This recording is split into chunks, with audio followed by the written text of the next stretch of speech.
Washington, CNN. President Donald Trump on Friday tapped his Homeland Security Secretary, John Kelly, as his new chief of staff, marking a remarkable rise for the retired general within the administration. But while Kelly has worked for the government nearly his whole life, he hasn't always embraced the political arena he is now at the center of.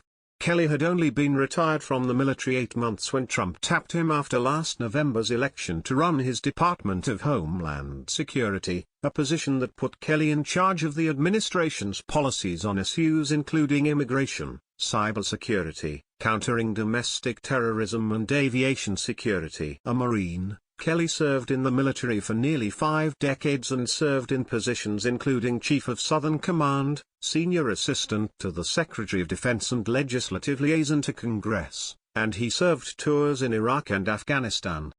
Kelly was born and raised in Boston and graduated from the University of Massachusetts. Kelly's son, Robert Michael Kelly, was killed in combat in Afghanistan in 2010.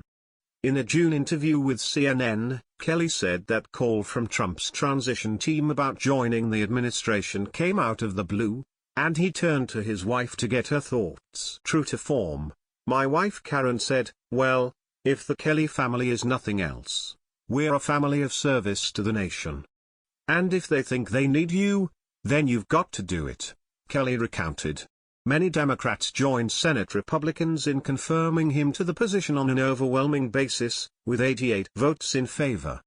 Kelly's friends and former colleagues describe him as a consummate Marine, loyal to his commander, his mission and his troops. He has made defending the men and women of DHS his mission since coming into office, at times sparring with members of Congress who have questioned whether immigration officers have been overzealous in their jobs.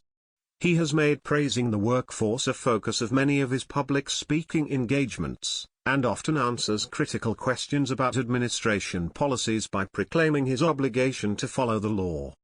Kelly served as a liaison to former Defense Secretary Leon Panetta, and he worked as a legislative assistant for the Marine Corps Commandant in the mid-2000s. But says he was not prepared to become the political lightning rod that his new position has made him.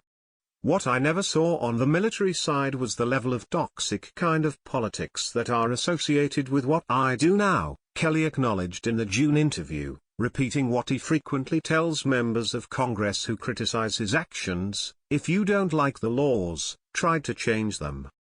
Panetta suspects Kelly is particularly uncomfortable when it comes to schmoozing politicians, which is a key part of the job. He's a guy who wants to do the job as best he can, and the last thing he wants to have to deal with is the political sniping that I'm sure is going on, Panetta said in an interview. It's probably not that comfortable for John, and it probably makes his job that much tougher because, again, this is a guy who has kind of a pretty straightforward approach to, "This is my mission, and this is what I have to accomplish, and I haven't got time for the niceties of political chit-chat."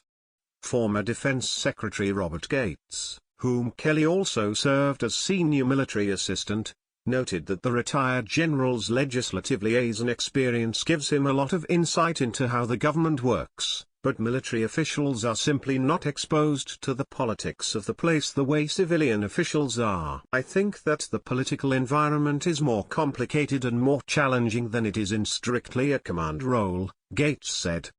He has continued to have tense exchanges with the Congressional Hispanic Caucus, though they credit him for engaging, and has had a special interlocutor on the Senate side in California Senator Kamala Harris, a Democrat on the Homeland Security Committee in the upper chamber.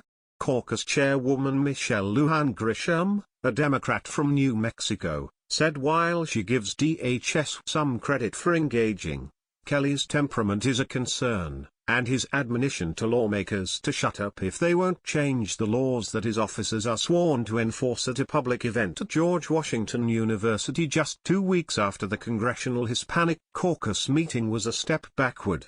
"If you want to motivate Congress to do a better job, and we could and we should, don't tell them to shut up.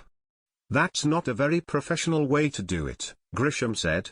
Kelly acknowledges that when he took over DHS, his department was designed to be less responsive to Congress and the press, something he realized over time he should work to correct. I think maybe most administrations try to do this. There was an attempt to control absolutely the message, Kelly said, reflecting. So in the defense, I would say, of both the Congress and early on in the press, we did not have a forward-leaning posture. I want to talk to the press and the Hill about what my people do, and frankly, shame on us if someone like you writes an inaccurate story.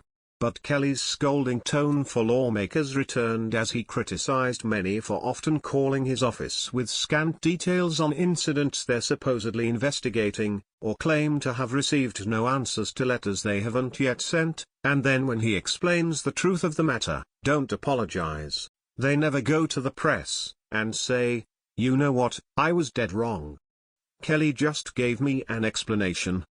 Thank goodness we have CBP people that are doing this job, Kelly said. It's very frustrating. But that said, we have a sacred mission to protect the country and I'm proud of these people, and we'll protect them.